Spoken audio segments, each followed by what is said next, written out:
नमस्कार मु विभूतिभूषण राउत ये जो रामकृष्ण बालाश्रम तार हूँ मु प्रतिष्ठाता। तो आज को 20 वर्ष हो गला आमर आश्रम लोक मानकर साहाय्य सहयोग चली एठी बहुत लोक आसुचंती कह जन्मदिन श्राद्ध वार्षिक पालन करने उद्देश्य किसी लोक आसुचंती दान दवा उद्देश्य किसी लोक आसुचंती एठी एंटरटेनमेंट करने आमर ये आमर गोटे बड़ सुंदर पार्क मध्य कराई बहुत ये खेल इंस्ट्रूमेंट आगू लगे जाऊँगी जाओ आज आमर भवानी चैरिटेबल ट्रस्ट तरफ आराध्या मिश्रंकर जन्मदिन पालन अवसर में पिलामानंकु मध्याह्न भोजन व्यवस्था कराइला।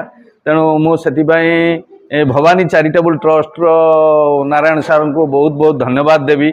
खाली आज सी आसी ना विभिन्न कार्यक्रम जगन्नाथ पंचरात्र कार्यक्रम पिलामानंकु सामिल करिसेंती। आगामी रज कार्यक्रम गोटे 15-17 वर्ष है जो रज कार्यक्रम चलैछंती से रज कार्यक्रम पिलामानंकु सामिल करने से निमंत्रण दे सारे जाओ से बहुत बहुत धन्यवाद तांकर सहयोग ठाऊ। तथा मु समस्त को समस्त ये चैनल को देखुथिबा प्रत्येक दर्शक मानन को मु अनुरोध करी से माने ए आश्रमर उन्नति पाई सहयोग हाथ बढ़ातु समस्ते किछि नाही तांकर पिलांकर जन्मदिन हो निजर जन्मदिन कार सांगसाथी बंधु परिजनकर जन्मदिन श्राद्ध वार्षिक आपण माने पालन करंतु। अंतत पक्षे पिला माने आपणकर कौन गोटे सेलिब्रेट डे रे भलरे दिन तो खाई परिबे।